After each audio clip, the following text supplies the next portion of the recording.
Is it finally over? The ominous aura of that monster has indeed begun to fade. The effects of the Sigil of Permission last but a short time.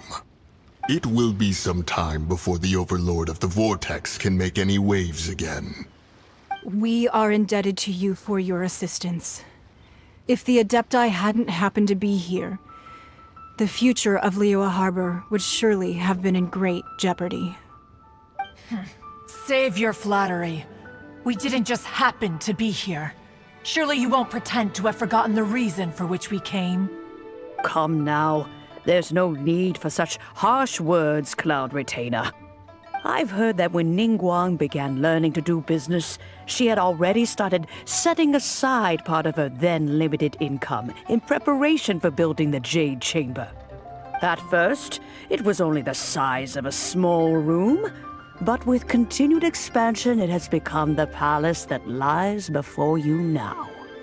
It is a testament to Ningguang's entire life, both as a businesswoman and as the backbone of the Liyue Qixing. Seeing the Jade Chamber destroyed in the defense of Liyue means much to her. To me, such cooperation and sacrifice deserves at least some recognition, don't you agree? Well, I was really hoping you would say that such sacrifice could at least be used as some leverage in our negotiations. Thank you all for hearing me out. We know very well why the Adepti came here today. But please forgive us. We cannot yield to your wishes. Oh? 3,700 years. According to our records, the Adepti signed a contract with Rex Lapis to protect Liyue 3,700 years ago. Even to this very day, Liyue and its lands have stood the test of time, immovable as stone, just as it was thousands of years before.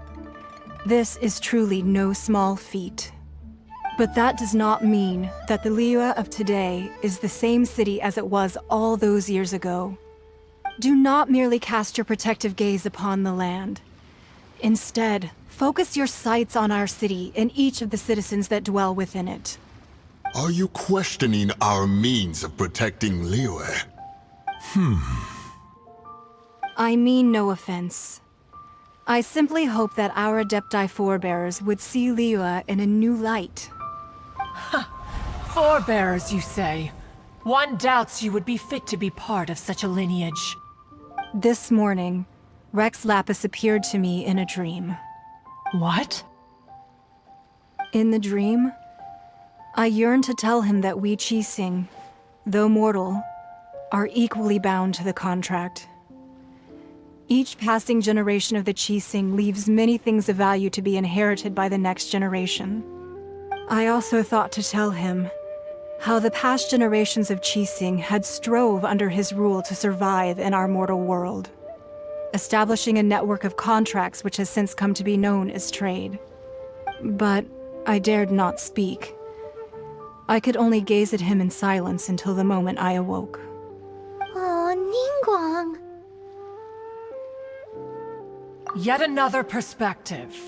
What are you trying to say, Outlander?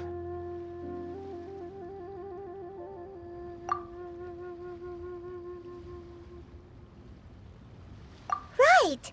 That's something that happened in Mondstadt. It's a story about the Four Winds and the people of the Animal Archon. The Animal Archon sought to quell the strife between the two sides, because he believed that such conflict would only scar the hearts of both, and that nothing good would come of it. Each of the 7 nations has its own scars from the past. Though your point is the very height of simplicity. As Adepti, we've become a laughingstock, to be chastised thus by an outlander who has lent us such succor. All right, all right. Didn't Ningguang suggest that we should focus on the city and each of its citizens? I know I already have, so why not see for yourselves? I apologize for appearing in full armor. I am afraid I cannot show the proper courtesies. And who are you? I am Feng Yan, a sergeant of the Millelith. I have come to extend my thanks to the Adepti. I thought this battle would perhaps be my last.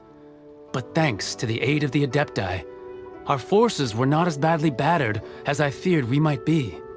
Although I am a mere mortal soldier, I promise to hold the line and never betray the grace given to us by the illuminated Adepti this day.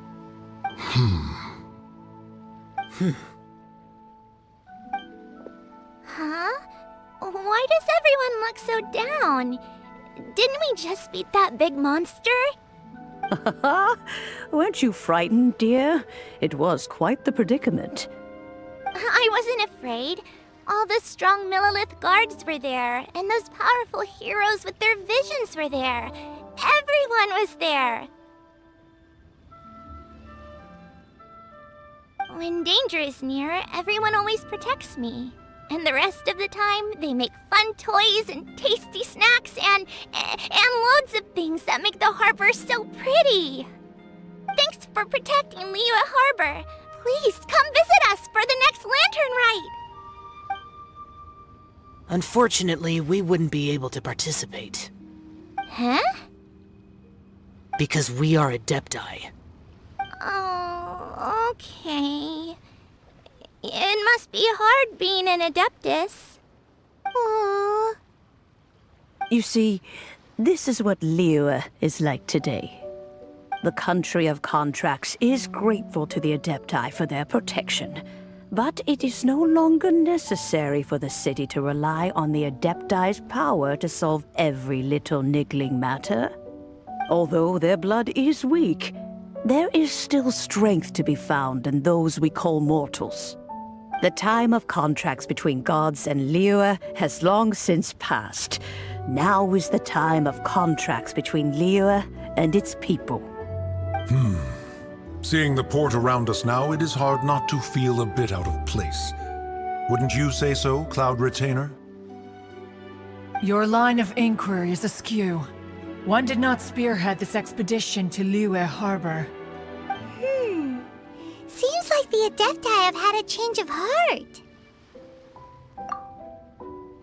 Let us return now. Eager to leave, conqueror of demons.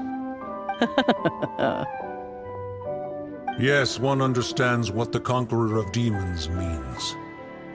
The city of Liyue has changed much after our long separation. One fears that by the time one finally grasps the new contracts of Liyue, you humans would have once again changed the place beyond recognition. Fair enough. Away we shall, and return whence we came. Since we Adepti have consensus, then one shall persist no further. But how will we ensure that the Liyue Chising will not simply exploit their power once we depart? In my view, that is still a thing to be guarded against. All right, Mooncarver, you needn't worry. It seems to me that this right of supervision is best left to the people of Liyue.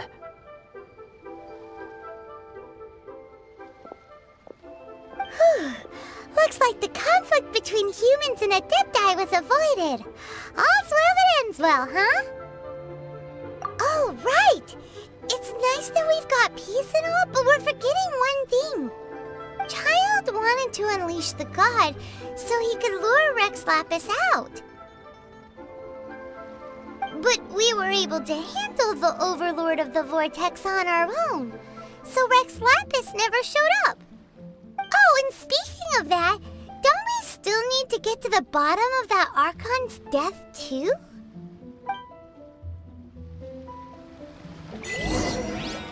Hyman doesn't get it.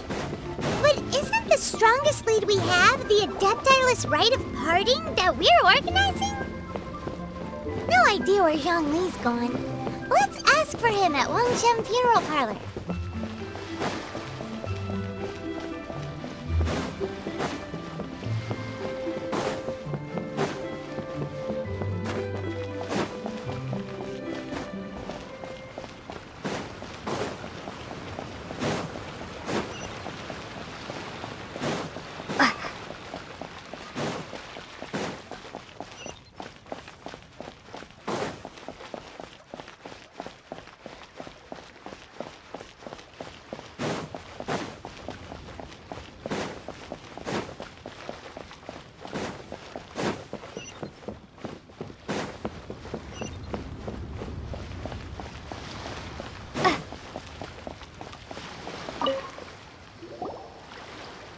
Is there anything I can do for you two?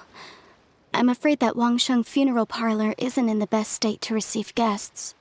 We've come to see Zhongli. Could you please tell him we're here? Unfortunately, Zhongli isn't here at the moment.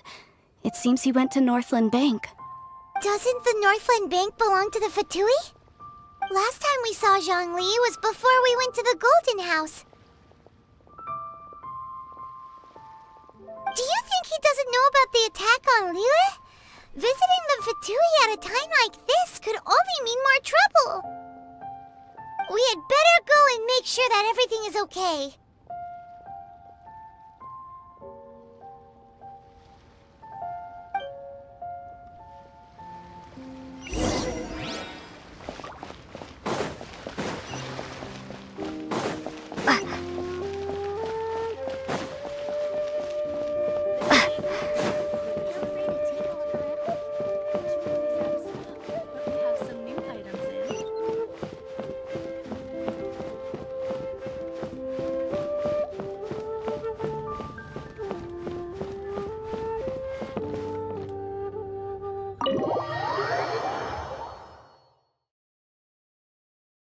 You call this cooperation between Harbingers?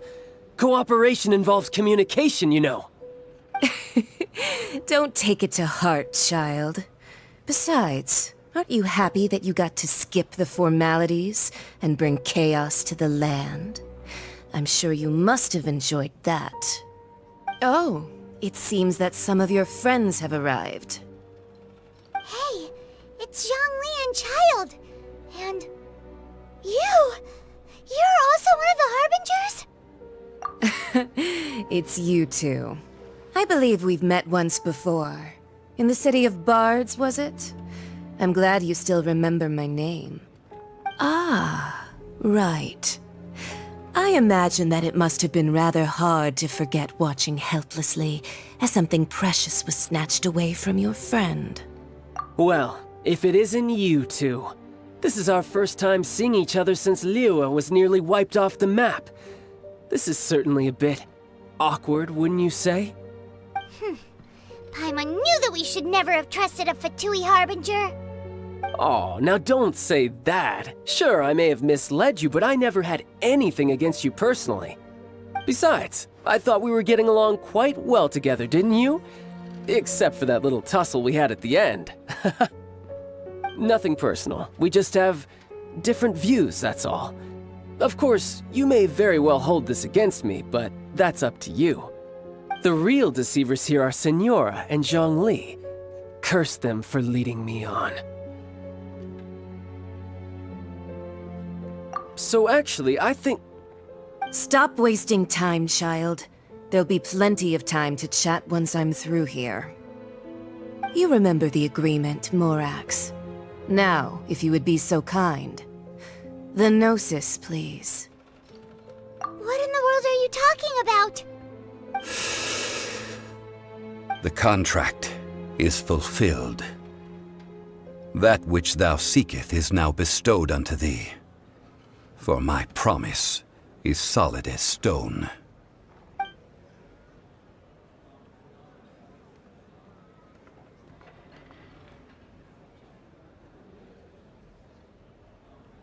How sanctimonious. What? So you're the Lord of Geo? No, wait! That's an exciting twist and all, but why give the Gnosis to the Fatui? I do not give it for free. I give it as agreed upon in the contract, for it is a matter solely between the Tsaritsa and I.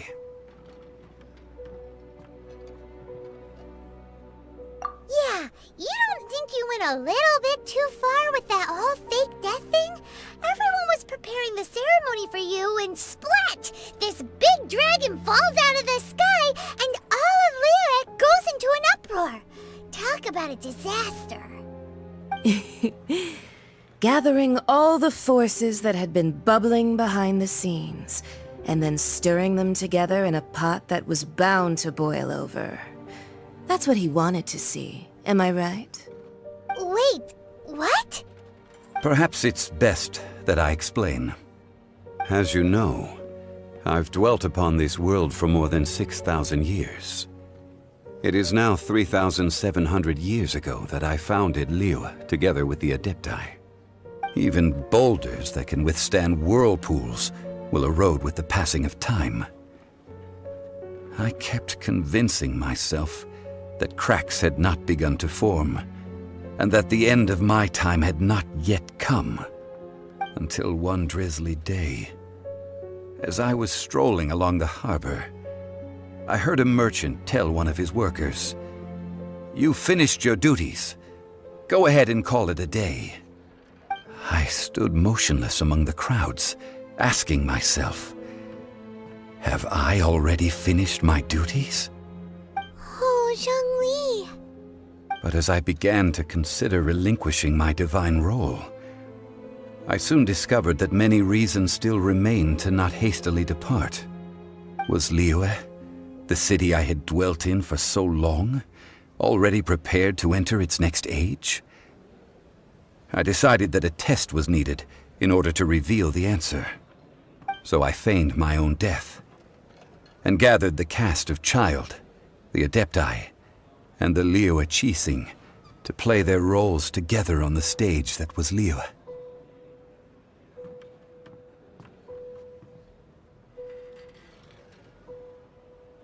Indeed I was. The gnosis which I had kept for so many years suddenly seemed to have lost its meaning. That's right, which is why I continued to safeguard the gnosis until now. So you mean that if the chaos ever reached the point of no return, you would simply appear and use your divine powers to bring Liyue back under control? Of course, and it would have been all too easy for him too. Just as a child quickly matures after losing their parents, so has Liyue matured when faced with the death of its deity. In the end, the resolution to all that has transpired was even more satisfactory than I could have hoped for. Take the Adepti, for instance. Owing to their years of seclusion, they were the least informed. Yet when faced with a crisis, they commendably showed the greatest amount of restraint possible.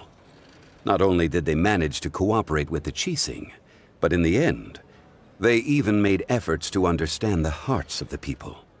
Credit is also due to Signora, the emissary dispatched by the Geo-Archon to fulfill our contract. At my request, she kept everything she knew in strict confidence. This despite the eavesdropping ears of her colleague, Child. This meant I could remain as Zhongli, even having the chance to fulfill the age-old traditions of Liyue in this mortal form. Thank you for joining me on this journey, traveler. All of these things turned out as I had planned. There is only one thing that I had not anticipated, and that was the conduct of the Liyue Qixing. I had expected them to do no more than the Adepti, to come to the defense of Liyue. But when all was said and done, they seized the opportunity to supplant Liyue's divine protectors, and used the subsequent power vacuum left by my death to quickly gain complete control of Liyue. Huh? That doesn't sound good at all! Ha! On the contrary, I think it is excellent. I had always feared that it was too soon for them to take over from me. And it was also that which I longed for the most. As such, this is the best parting gift anyone could have given this god of old. Hey, what about me? Doesn't anyone feel the least bit of remorse for deceiving me? You've practically kept me in the dark!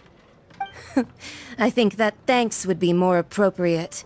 You certainly played no small part in all of this, wreaking havoc and turning the city upside down. The Lord of Geo ought to thank you for your performance, if anything. If you hadn't created the pressure of a battle between mortals, Adepti, and a god, the lump of coal resting in the hands of the Geo-Archon, Liyue, would never have been able to become a dazzling diamond of a city. Huh? Just whose side are you on, mocking me like that? Are you itching for a fight? Hey, haven't you learned the Liyue saying, don't always call it as you see it? Well then, with the Gnosis in my possession, I have no use for such idle chatter. We should return to Zapoljarny Palace and seek an audience with Her Majesty, the Tsaritsa. Come, child. Fine. I'll meet you there later. I'm not sharing a boat with the likes of you. Do as you wish.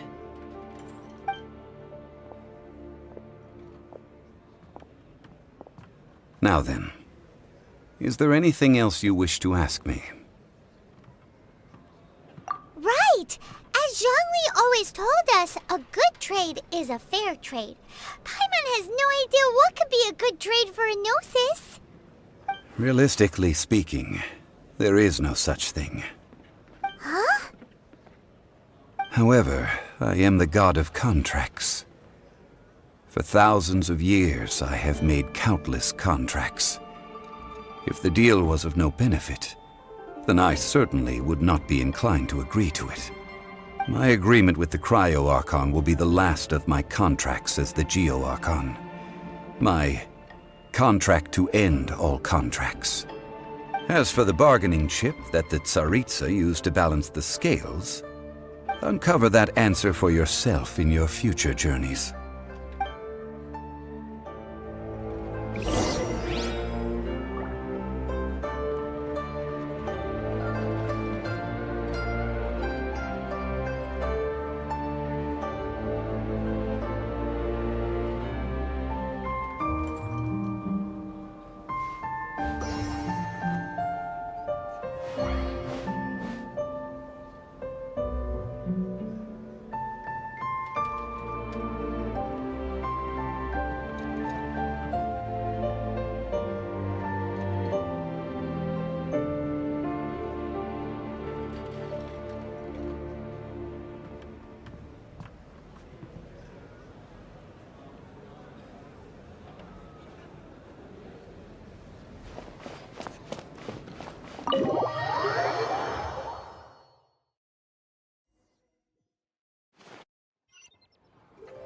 Today's the day of the rite of parting. Although the star of the show is fake, we've spent so much time trying to organize it, it would be a real shame not to go there now.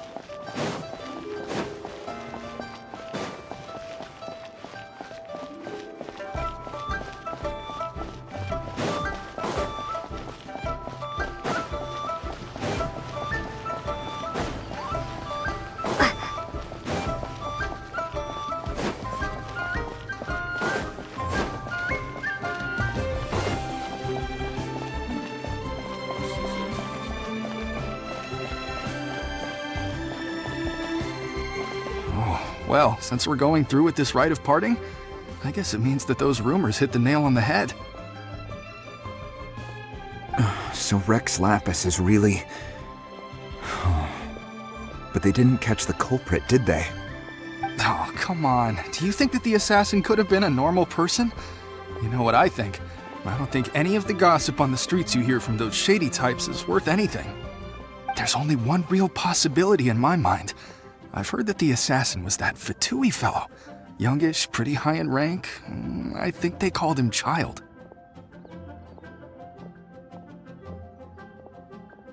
The Fatui? They certainly are very suspicious. Who knows what those greedy, crooked folks... Shh! Lower your voice. If the Fatui catch you in their sights, Rex Lapis won't be around to protect you this time.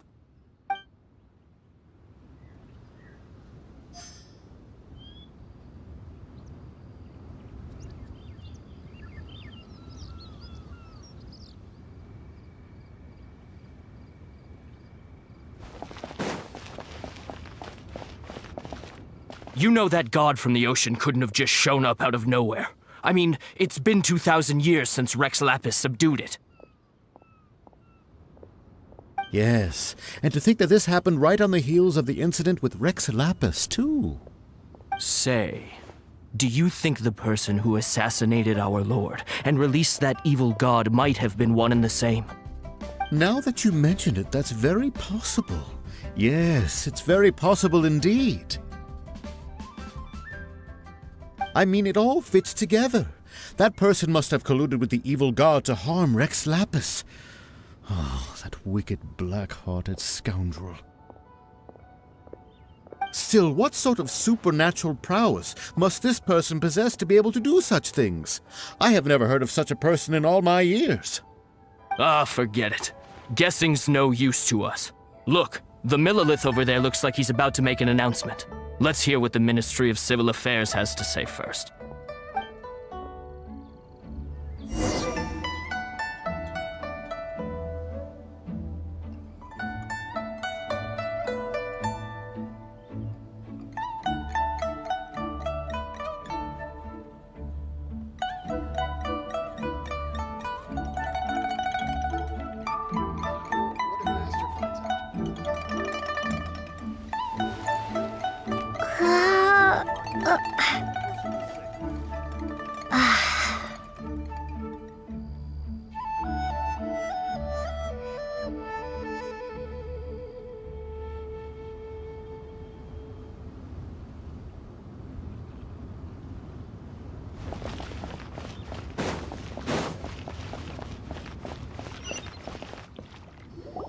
Hear ye all!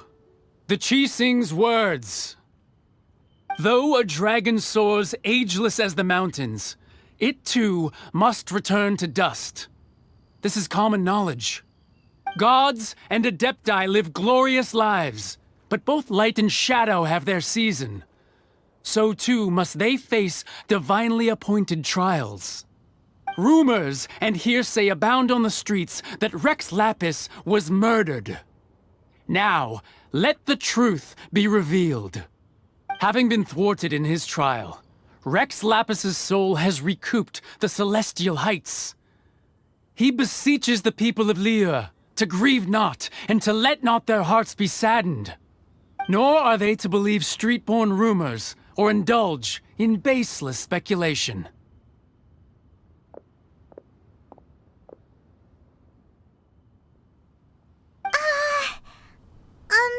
Paimon needs a translation on what the Chi-Sing's announcement said. So that's how they're spinning it. Something feels off. Why would they suddenly give up looking for the murderer? Not to mention how this excuse sounds like something they just made up on the spot. Could the Chi-Sing already have known that Rex Lapis wasn't dead? But Zhongli said that neither they nor the Adepti knew anything. Did Zhongli tell them in secret after his gnosis changed hands?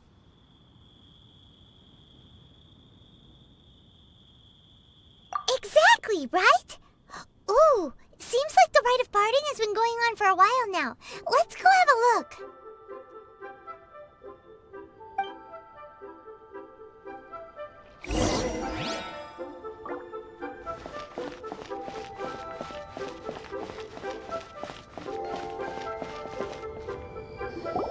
Look, it's Ningguang and Keqing. Are they saying something? Are their speeches over? As said previously, Rex Lapis's soul returning to the heavens is the end of the contract. And it is also the end of an era. 3,700 years of contracts burnt and reduced to ash. We, the people of Liyue, were indeed prosperous. But blinded by our prosperity, we forgot that time can be pitiless. The long, unending dream of our Archon walking among us. Now that we have awoken from our dream, we must learn to say farewell. Will you stand with us as we re-establish our contracts? As we build a new age of prosperity? So concludes the words of Her Eminence the Tianquan. Does Her Eminence the Yuheng have anything to add?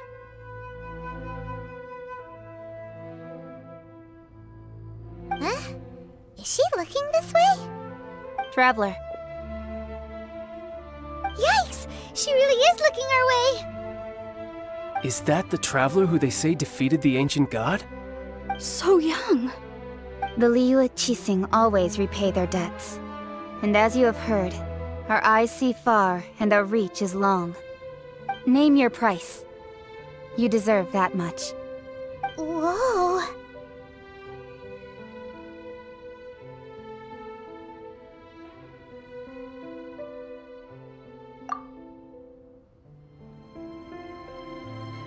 Well, could you help me put up some missing person posters?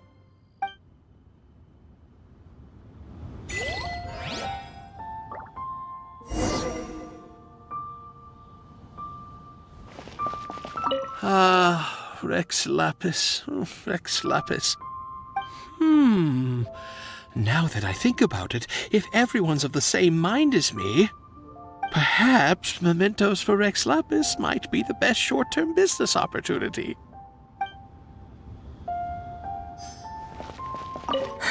And to think I'd put my best perfume on before coming here, thinking you'd like it. But it seems as if those perfumes really were meant to be offered to Rex Lapis. Well, that's fine. Suffer no rivals in love, they say. And that's 3 gone in 1 stroke.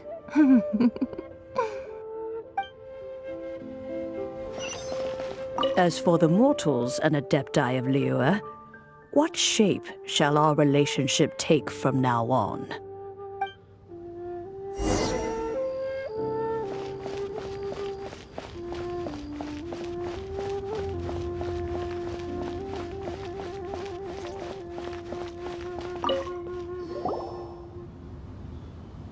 Hey, Zhongli! Look at this. Everyone in Liyue is caught up in their emotions, thinking that they'll never see Rex Lapis again. And here you are looking all relaxed. Why would I not feel more at ease after laying down the burden I have borne for 3,700 years? Right. If the two of you can spare the time, I should treat you to a meal at the Liyue kiosk. Ha! That sounds like big talk, Zhongli. Paimon might have believed you if you were treating us to some third-round knockout, but you'd have to pay out your nose just to stand inside Liyue kiosk. Are you sure you can afford it? You're right. I do like the Mora. But why would Morax lack Mora? As the Rex Lapis Morax, I can easily create Mora. But since I have chosen to walk this earth as the mortal Zhongli, I should abide by the same rules that mortals do. When I was journeying with you, though I still had the Gnosis in hand, I knew that I must soon retire from my role as an Archon, so I had to rehearse a little for my new life. Oh, no wonder! Paimon gets it now. You didn't look at the price tags when we were spending because you've never had to. But since you weren't used to not being able to just make more Mora as and when you wanted to, you had to try becoming a parasite to society who lives off of other people's credit. Well, we were only spending Fatui money. You don't have to say it like that. In the City of Commerce, we do not merely exchange money or goods. We also exchange knowledge, memories, and foresight, as well as positions, roles, and lives. The Archon Morax could never experience life as the true mortal Zhongli could, no matter how many times he descended to be with his people. I must thank you for that. I will treasure the memories that I made as Zhongli, traveling the streets of Liyue with you. That is true. But there is no journey that does not end. No meetings without partings. Paimon thinks that we should make a move and continue our search for the 7. I fear that continuing your journey may be difficult. The nation that neighbors Liyue by sea, Inazuma, is presently closed. Yes, the nation has been closed by order of its deity, the Electro-Archon Ball. And just as the people of Liyue preferred to call me Rex Lapis, she too goes by another name among locals in Inazuma. Paimon thinks we've heard that one before. Raiden? That is the case. And since Raiden is also the shogun of Inazuma, people call her the Raiden Shogun. That said, though people at the wharf were saying that the situation in Inazuma is very tense, Paimon doesn't remember that always being the case. It wasn't that bad last year. Zhongli, since you're Rex Lapis, shouldn't you know something about what's happening there? Just how did Inazuma become a closed nation? It's because of visions. Visions? When faced with circumstances beyond their control, humans often bemoan their lack of power. But if a person shows true strength of will at a desperate and fateful moment in their life, the gods will look upon them with favor. This is what visions are. Magical foci bestowed upon those who have been acknowledged by the gods. Uh-huh. That's how people in Teyvat see it. But starting from last year, the Raiden Shogun began promulgating the Vision Hunt Decree. Vision Hunt Decree? Yes. It was an order to seize all visions within Inazuma's borders, and to inlay them upon the hands of the statue of the omnipresent god. They want to seize visions. But why? Aren't visions blessings from the gods? I should think that in the Raiden Shogun's eyes, it is precisely because they are divine blessings that they should be under the sole dominion of divinity. Whoa, that's harsh.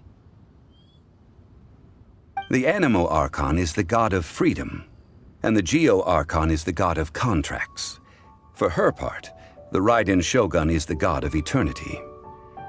It seems as though she has finally decided to eliminate any unstable elements that could pose a threat to her eternal realm. The fact that even I, the oldest of the seven, have now passed away, will only strengthen her resolve to pursue eternity.